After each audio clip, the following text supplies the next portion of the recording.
Okay students, now next topic of chapter 3, classification of elements and periodicity in property, and topic is period. देखिए इस chapter के two parts हैं. First part classification of elements, ये हम आपको समझा चुके जो पीरियोडिक टेबल हमने आपको बताई थी. ठीक है, किस तरीके से ग्रुप ब्लॉक्स और पीरियड में एलिमेंट्स को क्लासिफाइड किया गया, किस तरीके से पीरियोडिक टेबल में रखा गया है. Now next part is periodicity in property. ये हमारा नेक्स्ट टॉपिक है, दूसरा टॉपिक बहुत इंपॉर्टेंट है. पीरियोडिक प्रॉपर्टी भी बोलते हैं, पीरियोडिक प्रॉपर्टी. देखिए क्या होता है पीरियोडिक प्रॉपर्टीज में. पीरियोडिक टेबल में जो एलिमेंट्स रखे जाते हैं ग्रुप वाइज हो या फिर पीरियड वाइज हो.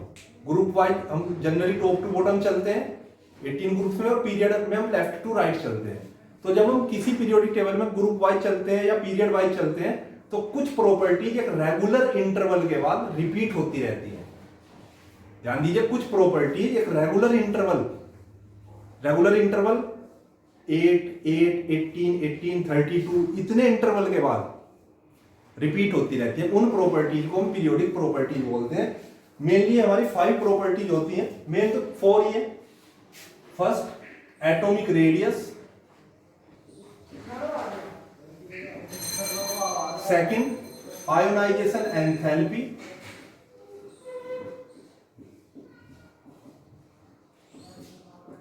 थर्ड इलेक्ट्रॉन गेन एंथैल्पी,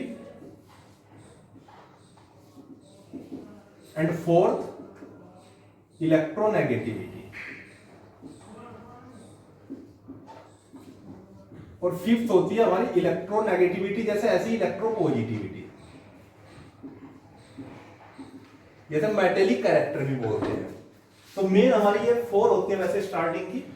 इनके बारे में हम डिस्कस करते हैं. ये कुछ प्रॉपर्टीज है 5 हमने भी बताया जो एक रेगुलर इंटरवल के बाद किसी ग्रुप में या पीरियड में रिपीट होती रहती है. तो सबसे पहली प्रॉपर्टी पा जाइए हम. सबसे पहले हम डिस्कस करते हैं एटॉमिक रेडियस. देखिए सबसे पहले एटॉमिक रेडियस.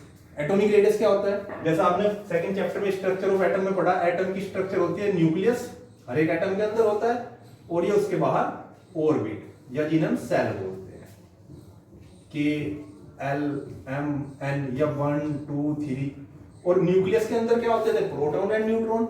और ऑर्बिट या सेल के अंदर क्या होते हैं? इलेक्ट्रॉन घूमते रहते, रिवॉल्व करते रहते हैं. तो एटॉमिक रेडियस क्या होता है? एटॉमिक रेडियस होता है बेटा 10th में भी आपने थोड़ा सा पढ़ा कि न्यूक्लियस के सेंटर से लेकर आउटर मोस्ट इलेक्ट्रॉन के बीच की जो डिस्टेंस होती है ये क्या कहलाती है? एटॉमिक रेडियस कहलाती है. ये पढ़ा था ना आपने 10th में. न्यूक्लियस के सेंटर से लेकर आउटर मोस्ट इलेक्ट्रॉन के बीच की जो डिस्टेंस है ये हमारी एटॉमिक रेडियस होती है. और अब ये वेरिएशन इसका, जब हम पीरियोडिक टेबल में variation of atomic radius in periodic table, जब हम पीरियोडिक टेबल में किसी ग्रुप में चलते हैं टॉप टू बॉटम, किसी भी ग्रुप में, या हम पीरियड में चलते हैं लेफ्ट टू राइट, तो क्या एटॉमिक रेडियस का क्या वेरिएशन होता है? बढ़ती है या घटती है? इंक्रीज होती है या डिक्रीज होती है? और क्यों होती है? तो सबसे पहले जैसे इन ग्रुप, कितने ग्रुप है? 18. आप कोई सा भी ग्रुप ले लीजिए. मान लीजिए हमने फर्स्ट ग्रुप लिया, पहले वाला. फर्स्ट ग्रुप में कौन कौन से एलिमेंट होते हैं? Hydrogen, lithium, sodium, potassium, rubidium, caesium और फ्रेंसियम. हाइड्रोजन का एटॉमिक नंबर कितना होता है? 1. लिथियम का 3, 2 प्लस कर दीजिए. आपको एटॉमिक नंबर याद रखने की जरूरत नहीं है.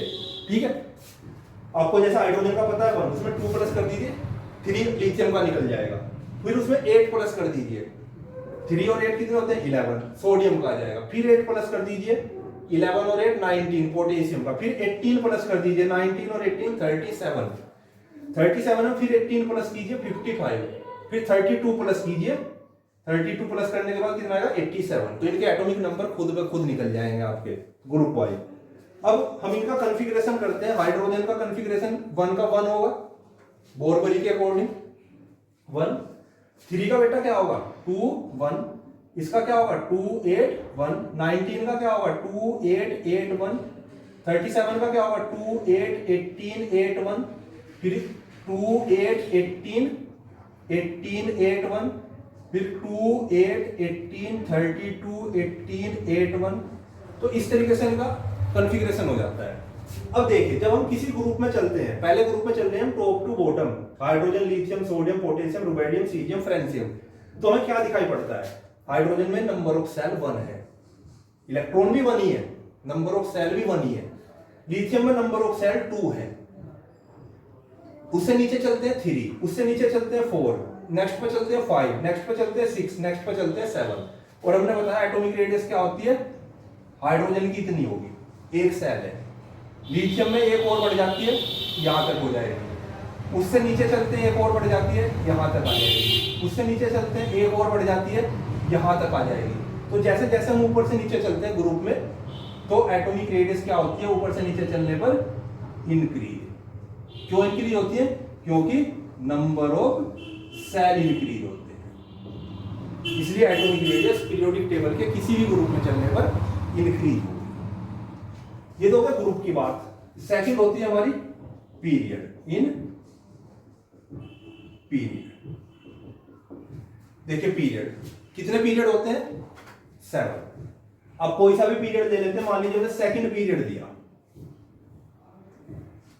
How many number of electron in second period, 8, जिसे हम शॉर्ट पीरियड बोलते थे। पहले पीरियड में 2 एलिमेंट होते हैं, वेरी शॉर्ट, सेकंड और थर्ड में 8 8 शॉर्ट पीरियड कहलाते हैं, फोर्थ और फिफ्थ में 18 18 लॉन्ग पीरियड, और सिक्स्थ और सेवंथ हमने पहले आपको बताया 32 32, जिनमें से 18 18 हमारे बी ब्लॉक में रहते हैं और 14 14 डी ब्लॉक में होते हैं, वो वेरी लॉन्ग पीरियड कहलाता है। तो अभी हम सेकंड पीरियड की बात करते हैं। सेकंड पीरियड में जो हमारे एलिमेंट होते हैं लिथियम, लिथियम के बाद कौन सा आएगा, बेरिलियम। पीरियड में जब हम चलते हैं लेफ्ट टू राइट, ग्रुप में चलते हैं हम top to bottom, lithium beryllium boron carbon nitrogen oxygen fluorine neon, ठीक है। और जब हम पीरियड में लेफ्ट टू राइट चलते हैं तो एटॉमिक नंबर एक एक बढ़ता है लेफ्ट टू राइट। पहले दिन हमने आपको बताया था जब पीरियोडिक टेबल की स्ट्रक्चर बताई कि किस तरीके से एलिमेंट रखे जाते हैं। 3, इसका कितना होगा 4 5 6 7 8 9 10, लेफ्ट टू राइट एक एक इंक्रीज होगा एटॉमिक नंबर, और टॉप टू बॉटम 2 8 8 18 18 32 इस ऑर्डर में इंक्रीज होंगे। तो अब 3 का अगर हम कॉन्फ़िगरेशन करके देखते हैं तो क्या होगा बेटा 2 1, 4 का क्या बन जाएगा 2 2, 5 का 2 3, 6 का 2 4, 7 का 2 5, 8 का 2 6, 9 का 2 7 और 10 का 2 8। तो जब हमने इनका कॉन्फ़िगरेशन किया था तो हमें क्या दिखाई पड़ रहा था, नंबर ऑफ सेल इंक्रीज हो रहे थे। यहां क्या हो रहा है, नंबर ऑफ सेल इंक्रीज नहीं हो रहे, इसमें भी 2 ही सेल है, इसमें भी 2, हर एक में 2 2 सेल है, लेकिन आउटर मोस्ट सेल में नंबर ऑफ इलेक्ट्रॉन इंक्रीज हो रहे। यहां आउटर मोस्ट सेल में नंबर ऑफ इलेक्ट्रॉन उतने ही थे 1 1 1 1 1, नंबर ऑफ सेल इंक्रीज हो रही थी, यहाँ 1 थी, यहाँ 2, यहाँ 3 4 5 6 7, तो एटॉमिक रेडियस इंक्रीज होती जा रही थी हमारी। यहाँ नंबर ऑफ सेल 2 2 ही है सब में, लेकिन आउटर मोस्ट सेल में नंबर ऑफ इलेक्ट्रॉन बढ़ते हैं हमारे। तो उससे क्या होगा ना, जैसे लिथियम का ये न्यूक्लियस हो जाता है, ये पहली सेल ये दूसरी सेल, इसमें आउटर मोस्ट सेल में कितने इलेक्ट्रॉन है 1, बेरिलियम में 2 हो जाएंगे, बोरॉन में 3 हो जाएंगे, कार्बन 4 5 6 7 8, इस तरीके नंबर ऑफ सेल नहीं बढ़ रहे, आउटर मोस्ट सेल में नंबर ऑफ इलेक्ट्रॉन बढ़ते हैं। तो उससे क्या होगा, नंबर ऑफ इलेक्ट्रॉन से, जब नंबर ऑफ इलेक्ट्रॉन बढ़ेंगे बेटा तो न्यूक्लियस के और इलेक्ट्रॉन के बीच में उतना ही फोर्स ऑफ अट्रैक्शन, जिसे बोलते हैं effective nuclear charge, effective nuclear charge, ये बढ़ता है और न्यूक्लियस के और इलेक्ट्रॉन के बीच। और जब इफेक्टिव न्यूक्लियर चार्ज बढ़ेगा इलेक्ट्रॉन और न्यूक्लियस के बीच, तो एटॉमिक रेडियस इनके बीच अट्रैक्शन बढ़ेगा, फोर्स ऑफ अट्रैक्शन, तो एटॉमिक रेडियस क्या होती चली जाएगी, श्रिंक होती चली जाएगी, सिकुड़ती चली जाएगी। तो इसलिए left to right in period में चलने पर left to right atomic radius क्या होगी, डिक्रीज होगी, क्योंकि इफेक्टिव न्यूक्लियर चार्ज इंक्रीज होता है, और ग्रुप में चलने पर इंक्रीज होगी क्योंकि नंबर ऑफ सेल इंक्रीज होते हैं। अभी हम इसके यहां टाइप भी पढ़ेंगे एटॉमिक रेडियस के। पहले मैं थोड़ा सा इफेक्टिव न्यूक्लियर चार्ज के बारे में और बताता हूं आपको। इफेक्टिव न्यूक्लियर चार्ज होता क्या है, इफेक्ट कैसे निकालते हैं, हमें कैसे पता लगेगा किसका ज्यादा है किसका कम है? Effective nuclear charge, suppose carbon nitrogen दो एलिमेंट है, किसका ज्यादा होना चाहिए? नाइट्रोजन का, ठीक है। ज्यादा होगा तो इसकी रेडियस कम होगी। हमने बताया कि जितना इफेक्टिव न्यूक्लियर चार्ज ज्यादा हो उतनी रेडियस कम होगी, तो इन दोनों में किसका ज्यादा होना चाहिए? नाइट्रोजन का। कैसे निकालते हैं? इफेक्टिव न्यूक्लियर चार्ज होता है बेटा नंबर ऑफ प्रोटॉन, इसी का अगर हमें इफेक्टिव न्यूक्लियर चार्ज निकाला number of proton minus number of electron. अब आप कहोगे कि प्रोटॉन इलेक्ट्रॉन तो बराबर होते हैं किसी एटम के अंदर, जितने प्रोटॉन उतने इलेक्ट्रॉन अगर वो न्यूट्रल फॉर्म में, लेकिन number of electron except outermost shell, outermost shell के इलेक्ट्रॉन छोड़ दीजिए, जितने इलेक्ट्रॉन है वो माइनस कर दीजिए।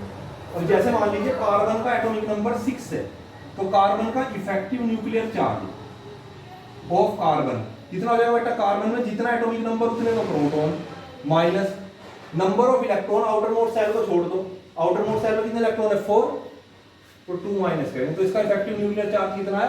4। नाइट्रोजन का इफेक्टिव न्यूक्लियर चार्ज कितना होगा बेटा?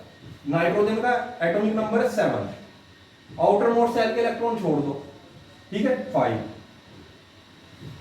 तो 7 में से 2 माइनस करो, कितना बच जाएगा? 5। तो इसका इफेक्टिव न्यूक्लियर चार्ज ज्यादा है, इसका इफेक्टिव न्यूक्लियर चार्ज कम है, तो इसकी रेडियस कम होगी और इसकी रेडियस ज्यादा होगी। इसी तरीके से मान लीजिए आप सोडियम है, ये तो सेकंड पीरियड की बात होती है। थर्ड पीरियड की अगर हम बात करें, यहाँ पे सोडियम आता है हमारा, इसके नीचे मैग्नीशियम आता है, तो इधर से इधर चलने पर डिक्रीज होगी, तो मैग्नीशियम की रेडियस डिक्रीज होगी सोडियम से, यानी कि मैग्नीशियम का इफेक्टिव न्यूक्लियर चार्ज ज्यादा होगा सोडियम से। तो अगर हम सोडियम का इफेक्टिव न्यूक्लियर चार्ज निकालते हैं तो 11 और नंबर ऑफ प्रोटॉन माइनस ये किया था हमने यहाँ कॉन्फ़िगरेशन 281, आउटर मोस्ट सेल के इलेक्ट्रॉन छोड़ दो तो कितने इलेक्ट्रॉन बचते हैं? 10, तो 11 में से 10 ले जाते हैं, कितना बचा? 1। और मैग्नीशियम का अगर हम करके देखते हैं, मैग्नीशियम का 12 होता है नंबर ऑफ प्रोटॉन, और आउटर मोस्ट सेल में मैग्नीशियम के होते हैं 2 इलेक्ट्रॉन, क्योंकि 12 का जो कॉन्फ़िगरेशन है वो 282 बन जाएगा, तो 2 इलेक्ट्रॉन छोड़ दीजिए, यहाँ भी 10 माइनस करेंगे तो कितना है? 2। तो यहाँ इसका इफेक्टिव न्यूक्लियर चार्ज कम है, इसका ज्यादा है, तो इसकी रेडियस कम होगी मैग्नीशियम की, सोडियम की रेडियस ज्यादा होती है। अब बात ये तो हो जाता है एटॉमिक रेडियस। अब बात करते हैं टाइप ऑफ एटॉमिक रेडियस की। जो एटॉमिक रेडियस है इसे फिर एटॉमिक रेडियस को 3-4 पार्ट्स में डिवाइड किया गया है, क्योंकि हमने सेकंड चैप्टर में पढ़ा था कि इलेक्ट्रॉन ड्यूल बिहेवियर रखते हैं, एज ए पार्टिकल और एज ए वेव बिहेव करते हैं, कभी न्यूक्लियस के पास आ जाते हैं, कभी न्यूक्लियस से दूर चले जाते हैं, तो उसके बिहाफ पर फिर, और जब बॉन्डिंग होती है एटम्स के बीच में, वो बॉन्डिंग भी एटॉमिक रेडियस को इफेक्ट करती है, तो उनके बिहाफ पर फिर एटॉमिक रेडियस को 4 पार्ट्स में डिवाइड किया गया है। तो आइए पढ़ते हैं टाइप्स ऑफ एटॉमिक रेडियस।